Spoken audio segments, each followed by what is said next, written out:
Setelah resmi jadi tersangka, terungkap motif pemilik UD Sentosa Jan Huadiana melakukan penahanan ijazah karyawan. Menurut kuasa hukum Diana, Elok Kaja pada Minggu 25 Mei 2025, surat-surat penting itu ditahan sebagai jaminan atas hutang yang dipinjam karyawan. Menurut Elok, Diana menahan ijazah, SKCK, KTP, BPKP, hingga sertifikat rumah karyawannya untuk berjaga-jaga jika barang perusahaan rusak atau dibawa kabur.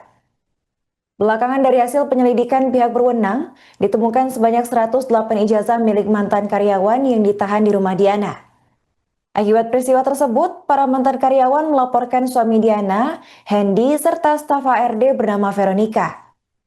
Namun dari pelaporan tersebut, Polda Jatim baru menetapkan Diana sebagai tersangka.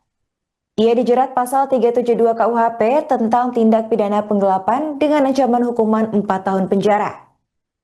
Kini diketahui Diana telah melayangkan permintaan maaf kepada para mantan karyawan UD Sentosa. Permintaan maaf itu diwakilkan oleh kuasa hukumnya, yaitu Elok.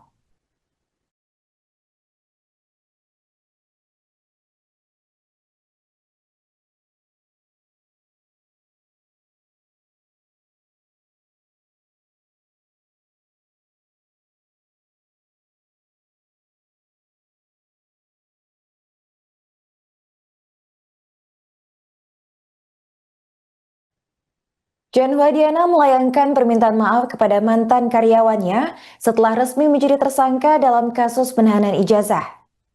Permintaan maaf itu disampaikan Diana melalui kuasa hukumnya, yaitu Elok Kaja.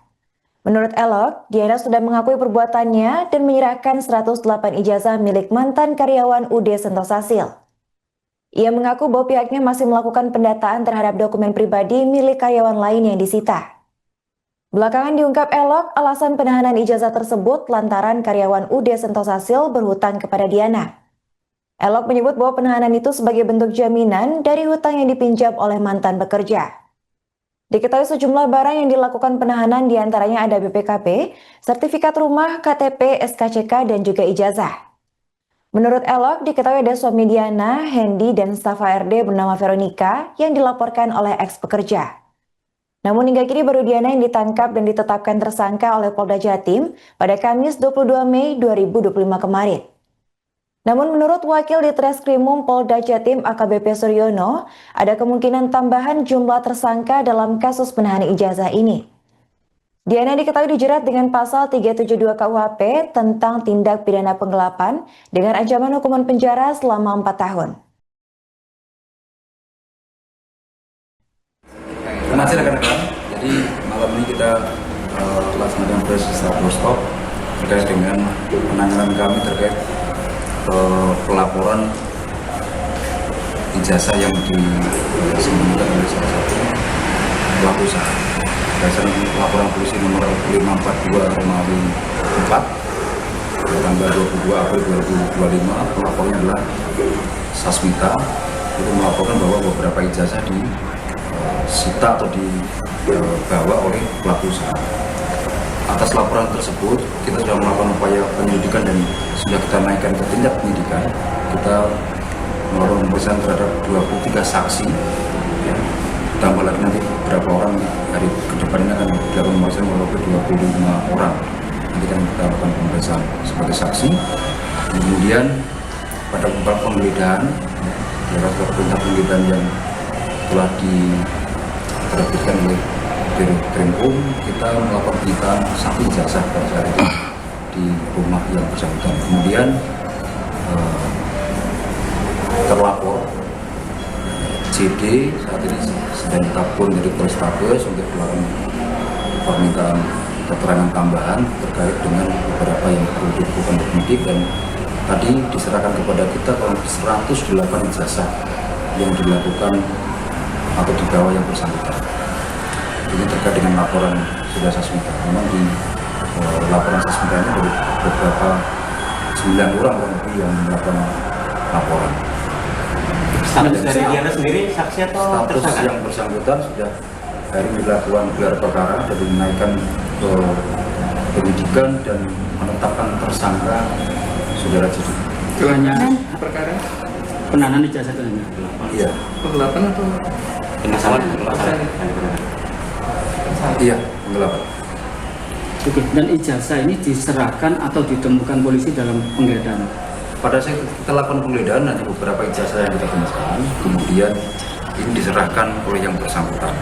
Kita pun kemudian menyerahkan langsung kepada penyidik 108 ijazah yang ada di saudara JD. Dan yang diserahkan ini disembunyikan di mana? Ya, di rumahnya juga. Dan dalam laporan terlapor ini kan tidak hanya melaporkan Diana, dan ada juga beberapa pihak lain yang juga dilaporkan. Sejauh ini tersangka masih satu atau berapa? Nanti berkembangnya perjalanan penyidikan, mungkin ada tersangka-tersangka lain, namun saat ini kita menetapkan saudara JA, JD sebagai tersangka.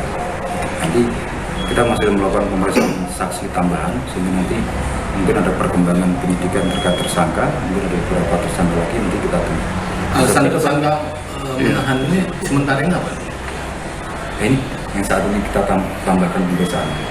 Dan ini nanti ditahan di Polda atau Polrestabes, karena kan ada dua kasus yang berjalan yang berbeda yang bersamaan ini. Penahanannya tetap di Polrestabes di awal. Oke. Tetap di Polrestabes. Proses penyidikan yang di Polda Jatim tetap berjalan. Yang bersangkutan dilakukan penahanan di Polrestabes. Suaminya juga tersangka nggak dalam kasus ini? Masih dalam pengembangan. Karena ini kita sudah tetapkan tersangka yang bersangkutan. Nah, kita masih meminta keterangan dari beberapa saksi yang kemudian nanti akan kita gelarkan kembali apakah ada tersangka-tersangka lain terkait dengan ijazah ini. Di sini kemarin pihak ARD sama pihak si manajemen juga masih diperiksa ya? Atau sudah jadi tersangka juga? Belum. Masih dalam pengembangan. Oke? Dan akibat pasal ini yang dikenakan terancam hukuman berapa tahun Pak? 4 tahun ya. 4 tahun. Pak, ada himbauan dari kepolisian, apalagi menyusul ada surat edaran yang diterbitkan dari Kementerian Tenaga Kerja dan penanganan ijazah,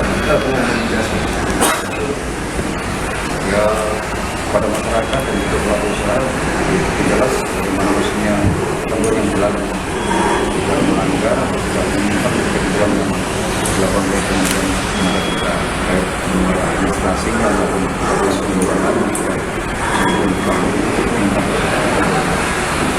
status ijazah itu milik karyawan saat ini sama mantan karyawan juga Pak? Enggak, ini khusus bukan karyawan yang saat ini masih ini yang 108 ini karyawan yang sudah keluar dari perusahaan. Mantan